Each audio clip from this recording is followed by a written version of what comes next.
There is a moment, and if you are watching this, you have probably already lived it, where something inside you goes completely, utterly quiet.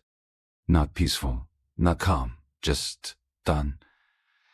You did not announce it. You did not make a scene. You did not send the long message you had been drafting in your head for months. You simply stopped. And in that stopping, something shifted so deeply inside you that even you did not fully understand what had just happened. That moment, that quiet, unremarkable, world-altering moment, is what this video is about. Because here's what nobody tells you about being an empath. The danger was never that you felt too much.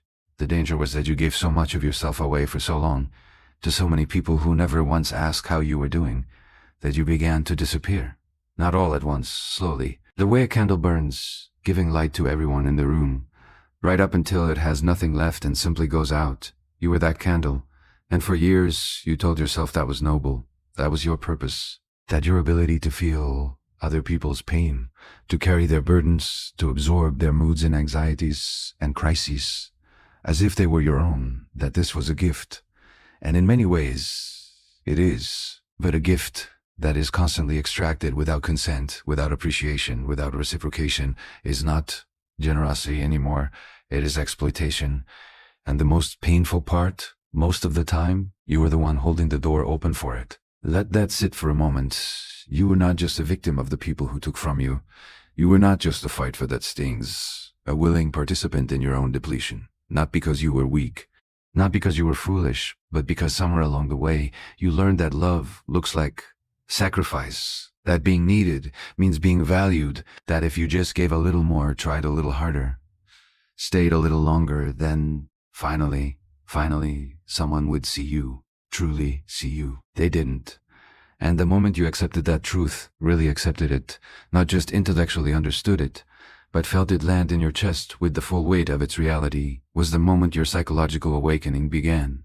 Psychologists have a name for what many empaths unconsciously practice for years. It is called fawning. It is the fourth stress response, the one they do not teach you about alongside fight, flight, and freeze. Fawning is what happens when a nervous system learns early in life that the safest way to survive conflict, rejection, or emotional danger is to appease, to agree, to shrink, to make yourself as palatable, as useful, as unthreatening as possible, so that the threat goes away. For empaths, fawning does not feel like fear. It feels like love. It feels like kindness. It feels like just being a good person. And that is what makes it so insidious, because you cannot fight something you cannot see. And for most of your life you could not see this.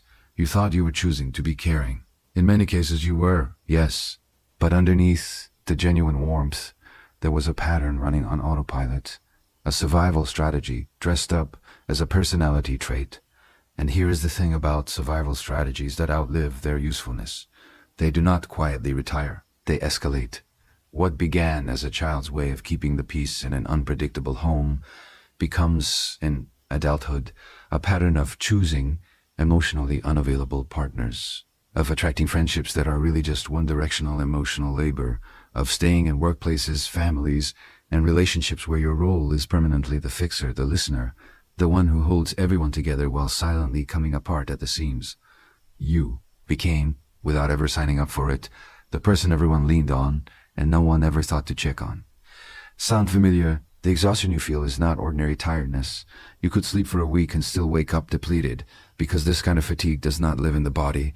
It lives in the soul. It is the cumulative weight of 1,000 moments where you chose someone else over yourself, where you swallowed what you actually wanted to say and said what would keep things smooth instead, where you felt the pull of your own needs and then immediately, almost reflexively, dismissed them as selfish.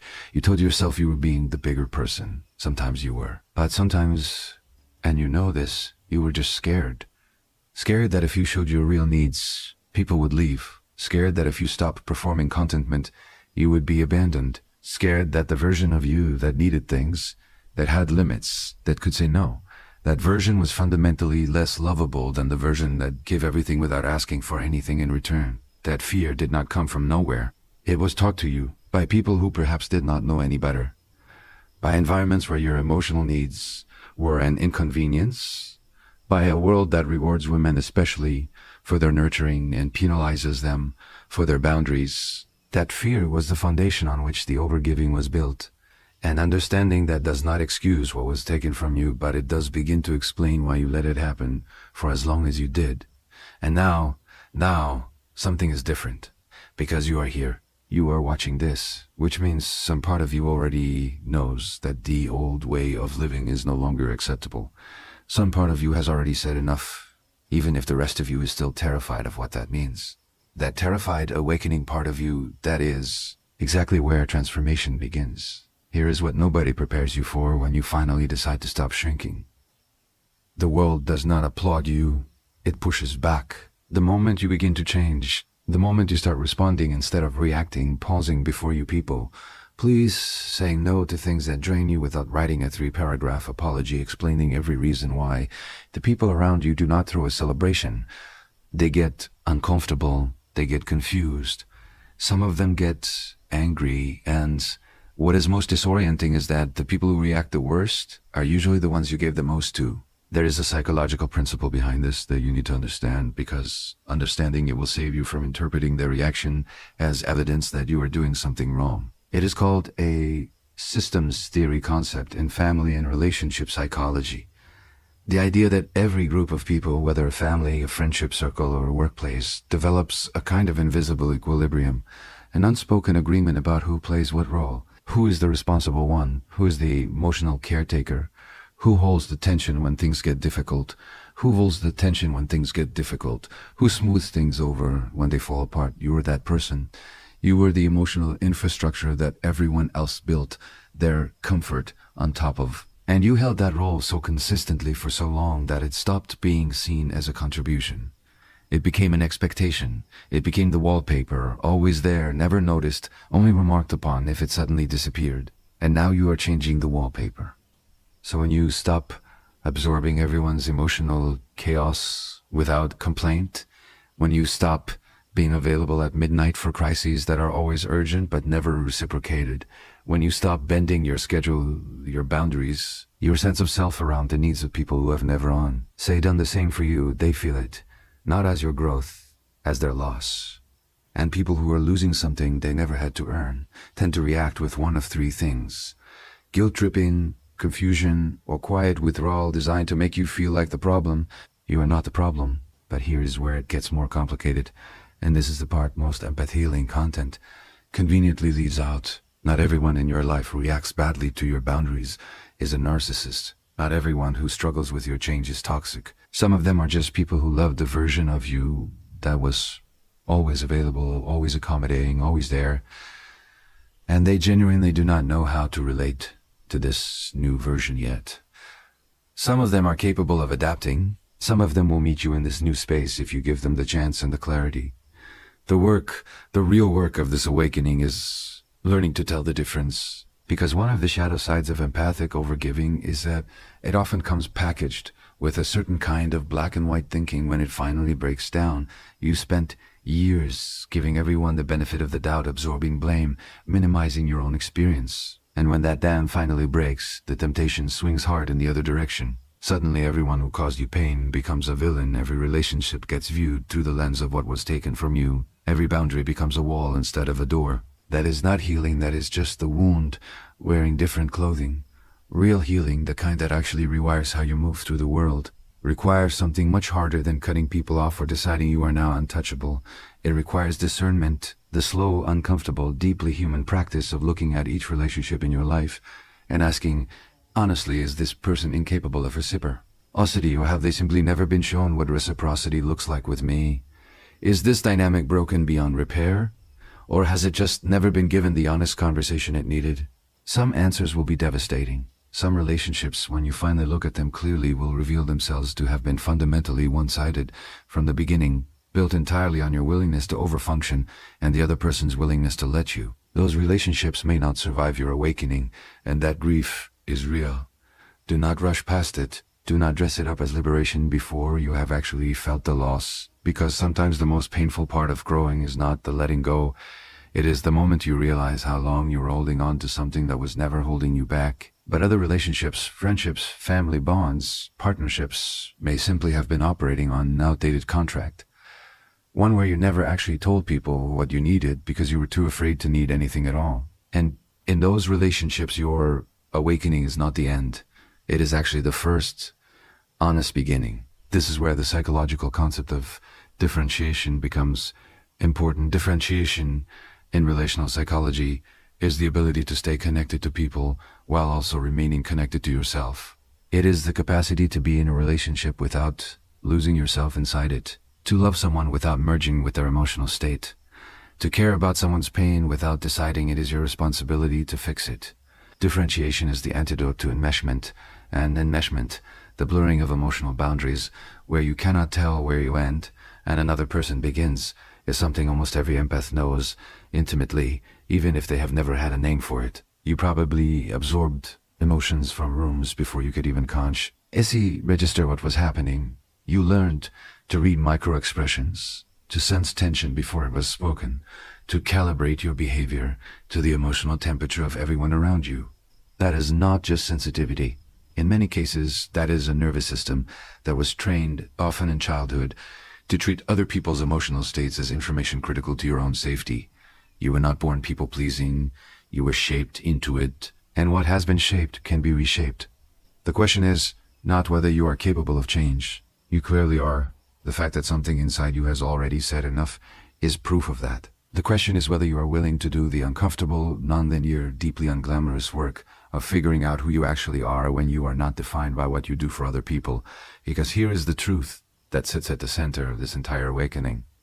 You have spent so long being needed that you have almost no idea what it feels like to simply be. Not useful, not helpful, not the one holding everything together, just you, present enough without justification. That is where we are going. There is a version of this story that gets told a lot in the self-help world. It goes like this. You hit your breaking point, you realize your worth, you set some boundaries, and then life becomes this calm, luminous, boundary-protected existence where only the right people get access to you and everything finally makes sense. That version is a fantasy, and you deserve better than a fantasy. The actual process of an empathy reclaiming themselves is messier, slower, and far more interesting than any 10-minute transformation montage. It involves false starts. It involves setting a boundary and then immediately feeling so guilty about it that you spend 3 days second-guessing whether you are just becoming selfish. It involves moments where the old pattern kicks in so automatically. The fawning, the over-explaining, the reflexive shrinking that you do not even notice it happened until hours later, lying in bed, replaying the conversation and thinking, why did I do that again? That is not failure. That is a nervous system doing exactly what nervous systems do, defaulting to familiar patterns under stress, because familiar, even when it is painful, feels safer to the brain than unfamiliar, even when the unfamiliar is actually better for you. Understanding this is not just comforting, it is clinically important. The part of your brain most responsible for those automatic self-abandoning responses is not the rational, reasoning prefrontal cortex that is reading this with you right now, nodding along, completely convinced you are ready to change. It is the amygdala, the brain's threat detection system, operating on pattern recognition that was largely established before you were old enough to have an opinion about it. And the amygdala does not update its threat library based on inspirational content. It updates through repeated experience, through proving to it over and over, in real situations with real stakes, that the new behavior, the boundary, the no, the self-prioritization, does not result in the catastrophic abandonment it has always predicted. In other words, you cannot think your way out of this. You have to live your way out of it. One moment, one choice, one small act of self-honoring at a time. So let's talk about what that actually looks like. Not in the abstract poetic language of awakening, in the real daily, unglamorous texture of a life being rebuilt from the inside out. It starts with the pause. Before you respond to the text, to the request, to the guilt trip, to the crisis that lands in your lap at 10 p.m. on a Tuesday, you pause. Not forever. Just long enough to ask one question: is this mine to carry? Not is this person in pain, not do I care about them, not with helping them be kind, but specifically, is this mine to carry? Does saying yes to this serve the actual relationship? Or does it just serve the anxiety I feel when I imagine saying no? That question practice consistently begins to create a gap between stimulus and response that did not exist before. And in that gap, that small, uncomfortable, revolutionary gap, your actual self starts to have a voice. The second thing that actually changes is your relationship with silence. Empaths typically hate silence in conflict. Silence feels like abandonment.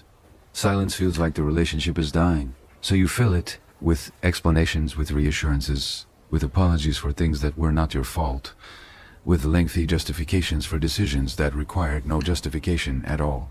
You over-communicate because under-communication in your nervous system's experience has historically meant danger.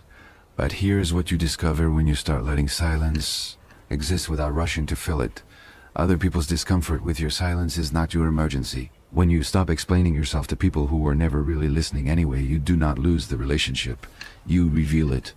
The relationships that survive your silence are the ones built on genuine respect. The ones that collapse without your constant emotional maintenance were never as solid as you needed to believe they were.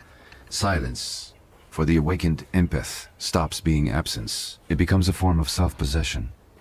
A signal to yourself and to others that your words, your energy, and your presence are no longer available on demand.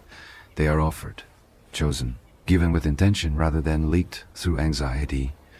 The third shift, and this one tends to be the most surprising, is in who you become at Trasha. T2. For most of your life, there is a strong probability that a particular kind of person has felt magnetic to you. Charismatic but emotionally inconsistent. Fascinating but unavailable. People who needed you, who drew on your empathy like a resource, whose problems were perpetually complex, and whose capacity for reciprocity was perpetually just out of reach. You probably mistook the intensity of those dynamics for depth. You mistook the anxiety of not knowing where you stood for passion. You mistook being needed for being loved. This is not a character flaw. This is neurological. The attachment patterns we develop in early life create a template. Psychologists call it an internal working model that determines who feels familiar to us in relationships. If your early caregiving environment was warm but unpredictable, emotionally present but conditionally so, the nervous system learns to associate love with uncertainty. And so, in adulthood, the relationships that feel most like love are the ones that carry that same electrical charge of not quite sure, not quite safe. Consistent, available, genuinely caring people can feel boring to an unhealed empath. And that is one of the most painful truths of this awakening, because it means that some of the connections you chased most desperately were never going to give you what you needed. And some of the people who actually could have were dismissed because they did not activate that familiar anxious pull. Healing this is not about forcing yourself to like people you do not like. It is about slowing down enough to let genuine safety feel interesting instead of bland. It is about noticing when the butterflies in your stomach are excitement versus when they are anxiety wearing a romantic costume. It is about choosing, consciously and repeatedly, presence over performance, steadiness over intensity, love that is quiet, and the consistent over love that is thrilling and conditional. And here is where the transformation stops being something that happens to you and starts being something you actively build. Because the empath who says enough is not just withdrawing from what was harmful. They are moving towards something. They are constructing, perhaps for the first time in their adult life, a genuine relationship with themselves, learning their own preferences without filtering them through what other people need, learning to sit with their own emotional experience without immediately converting it into a way to help someone else, learning that their inner world, their actual thoughts, desires, fears, and joys, is not just a staging area for other people's emotional labor. It is a life, their life.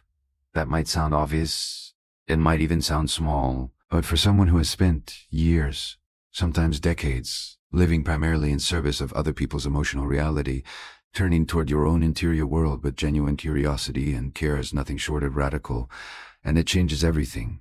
Not overnight, not in a straight line, not without grief, backsliding, confusion, and more than a few moments of wondering whether the old way was somehow easier.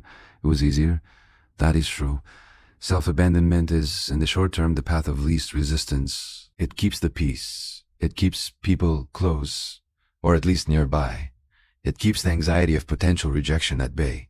But it costs you something that cannot be recovered through any other means. It costs you the experience of your own life, the actual felt sense of being a person who matters, not because of what they provide, but simply because they exist.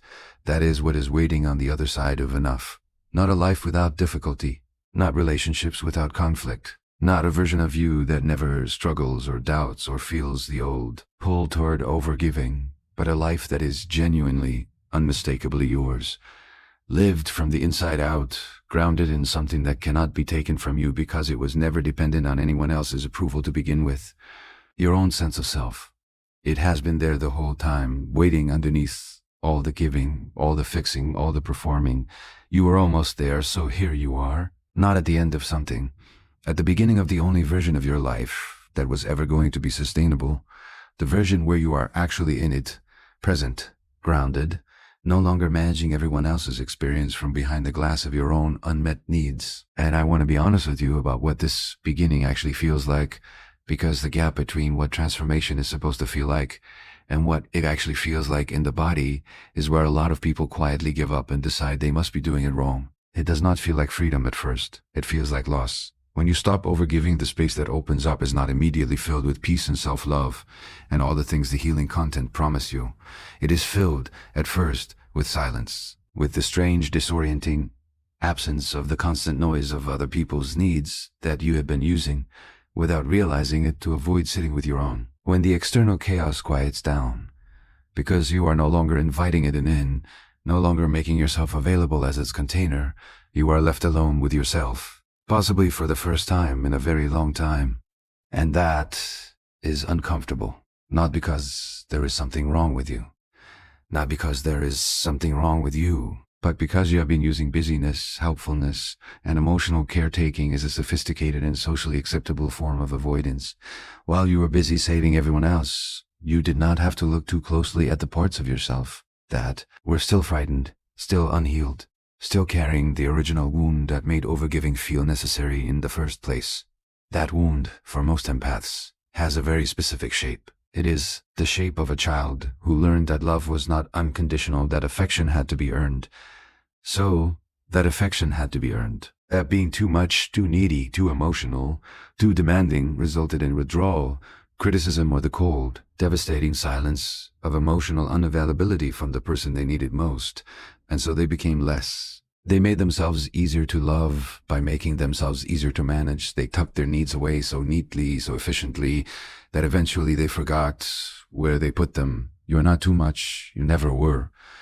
The people who made you feel that way were operating from their own limitations, their own wounds, their own incapacity to hold the full weight of another person's emotional reality.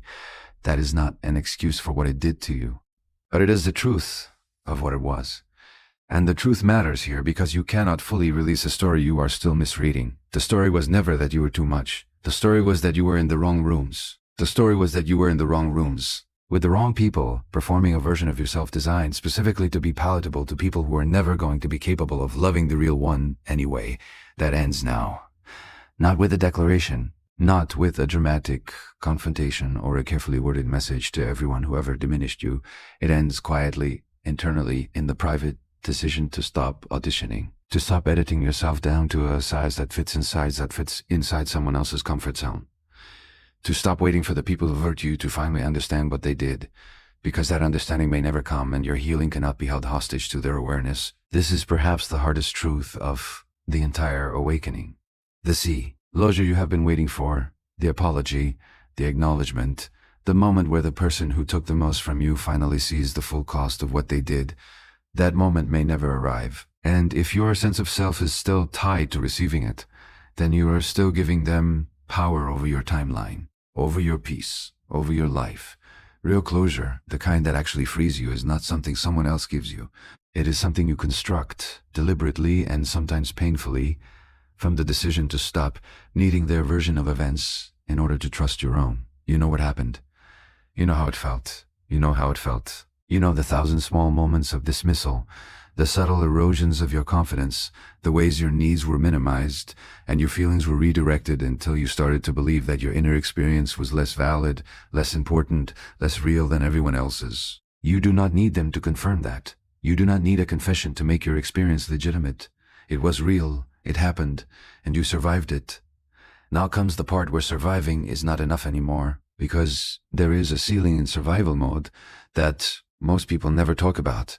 You can be remarkably functional in survival mode. You can hold a job and maintain relationships and appear by every external measure to be completely fine, while inside you are still operating from the old wound, the old fear, the old belief that who you are without your usefulness is not quite enough. Survival mode will keep you safe, but it will not let you live. Living, genuinely, fully with both hands in, requires something that survival mode specifically protects you from feeling: vulnerability. Not the performed vulnerability of sharing your struggles online to build connection, but the raw, private, terrifying vulnerability of letting yourself want things, of admitting to yourself honestly what you actually need from the people in your life, of allowing yourself to be seen, not the capable, resilient, always managing version of you, but the actual you. The one who gets it wrong sometimes, the one who is still figuring it out, the one who is, underneath all the competence and the caretaking and the relentless self-sufficiency, just a person who wants to be loved without having to earn it every single day. That person is not weak. That person is the bravest version of you that has ever existed, because choosing vulnerability after a lifetime of learning that openness gets you hurt is not naivety. It is courage. It is the decision made with full knowledge of the risk that a half-life of emotional self-protection is a higher price than the occasional pain of being truly known. So here is what the empath who has finally said enough actually looks like, not in the idealized, untouchable version, but in the real one. They still feel deeply. That does not go away. The sensitivity, the attunement, the capacity to walk into a room and immediately read its emotional temperature, that is not a wound to be healed. That is a feature of who you are.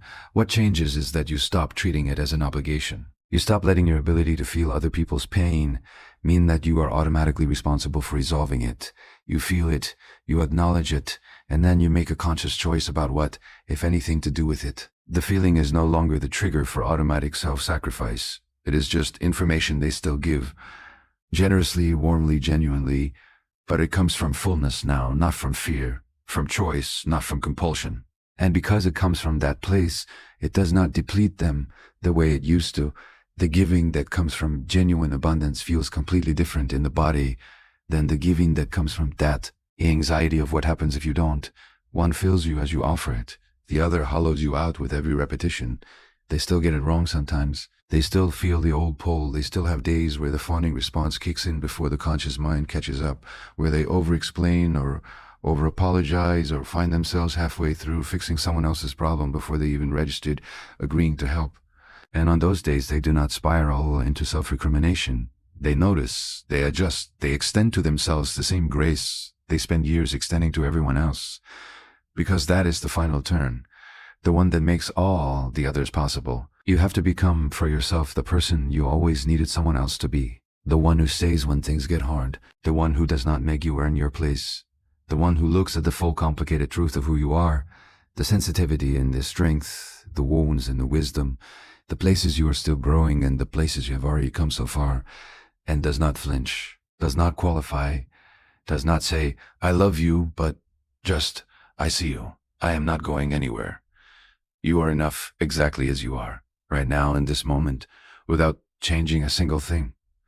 You have said enough to everyone who asked too much. Now say enough as in sufficient, as in whole, as in complete to yourself. Because you are. You always were, and now finally you know it.